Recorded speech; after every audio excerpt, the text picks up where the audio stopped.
Voter তালিকা থেকে বেছে বেছে বৈধ ভোটারদের নাম বাদ দেওয়া এবং সাধারণ মানুষকে হয়রানির প্রতিবাদে উত্তাল হয়ে উঠল জঙ্গিপুর। শুক্রবার জঙ্গিপুর বিধানসভার বিধায়ক তথা প্রাক্তন মন্ত্রী জাকির হোসেনের নেতৃত্বে জঙ্গিপুর ক্ষুদিরাম মোড়ে এক বিশাল প্রতিবাদ সভা ও মিছিল আয়োজিত হয়। মূল অভিযোগ ও ক্ষোভ। এদিনের সভায় বিধায়ক জাকির হোসেন নির্বাচন কমিশনকে কড়া সুরে হুঁশিয়ারি দিয়ে জানান, কোনো চক্রান্তের মাধ্যমে যদি একজনও বৈধ ভোটারের নাম তালিকা থেকে বাদ যায় তবে জঙ্গিপুরের মানুষ ঘরে বসে থাকবে না।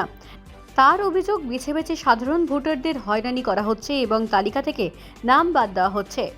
এটি স্পষ্টতই একটি গণতান্ত্রিক অধিকার হরণের চেষ্টা। ষড়যন্ত্রটি কেবল রাজনৈতিক নয়, এটি সাধারণ মানুষের নাগরিক অধিকারের ওপর বড় আঘাত। কড়া হুঁশিয়ারি। বক্তব্য রাখার সময় জাকির হোসেন সরাসরি নির্বাচন কমিশনের উদ্দেশ্যে বলেন, প্রশাসনের কোনো স্তরে যদি চক্রান্ত করে বৈধ ভোটারদের নাম কাটার চেষ্টা হয় তবে আমরা রাস্তায় নেমে বড় আন্দোলনে নামতে বাধ্য হব। মানুষের গণতান্ত্রিক অধিকার নিয়ে ছিনিমিনি খেলতে দেওয়া হবে না। মিছিলের চিত্র। এদিন জঙ্গিপুর ক্ষুদিরাম মোড় থেকে শুরু হওয়া এই প্রতিবাদ মিছিলে অংশ নেন কয়েক হাজার সাধারণ মানুষ ও তৃণমূল কংগ্রেসের কর্মী সমর্থকেরা। মিছিলে গণতান্ত্রিক বিরোধী ষড়যন্ত্র রুখে দেওয়ার ডাক দেওয়া হয়। সাধারণ মানুষের মধ্যে এই ভোটার তালিকা সংক্রান্ত জটিলতা নিয়ে যে গভীর অসন্তোষ তৈরি হয়েছে, এদিনের জমায়েত তারই প্রতিফলন বলে মনে করছে রাজনৈতিক মহল।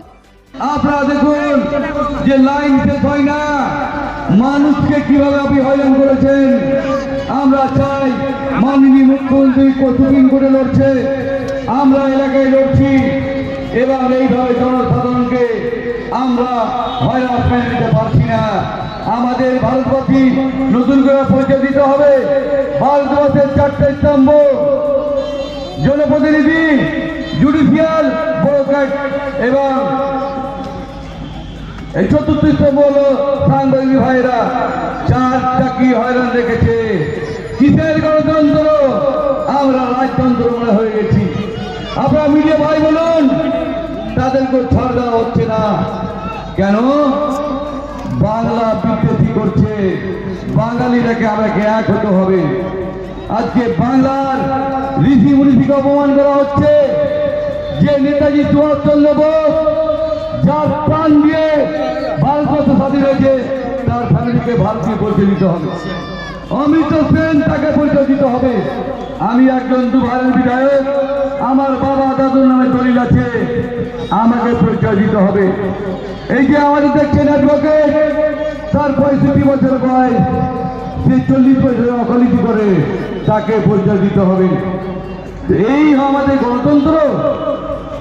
এই যে গরিব মানুষরা গেছিল, কি কষ্ট ভাবে যাচ্ছে আপনারা দেখছেন। আমরা তার নির্বাচন কমিশন বিজেপিকে ধিক্কার জানাই। মোদীজিকে বলবো, দেশের আইন সরলীকরণ করুন। কঠিন আইন থাকবে ভারত স্বাধীন দেশে। আমরা বলছি, একটা বৈধ যদি ভোটার বাদ যায়, আমি এই মহকুমা নিয়ে 1 লাখ নিয়ে গোটা জেলা জম করে দেব। কেন? আমরা বৈধ ভোটার বাদ দিয়ে দিব না। আমাকে যেখানে নামতে বলবেন, প্রাণ থাকতে রক্ত দিয়ে দেব। বাঙালিরা রক্ত সব দিয়েছে, ভারতবর্ষ স্বাধীন করেছে, আমরাও এই বিজেপিকে স্বাধীন করে ছাড়বো। কেন? মা বোনকে দেখতে পারি না। আপনারা দেখলেন, আমি যখন এখানে ছিলাম, আমার মা বোন ভাইরা দাদা কাকারা ছিল। আমি এখানে বেরোচ্ছিলাম, তখন রাতে আমি বাড়ি গেছিলাম। আমার স্ত্রী বলছে, তোমরা কি করছো? এই সাধারণ মানুষকে হয়রান করছো, অন্তত জলের ব্যবস্থা করো, টিফিনের ব্যবস্থা করো। আমি ভুলেই গেছিলাম, আমার স্ত্রী না মনে করে দিলে। সেদিন থেকে আমি ব্যবস্থা করছি। কেন? মানবিক আগে আসুন। যেটা বিজেপিরা রাখতে পারে না, বাঙালিকে দেখতে পারে না। এই যে আপনারা দেখছেন, হাজারো হাজারো মানুষ আজকে লাইনে হাঁটছে। আপনারা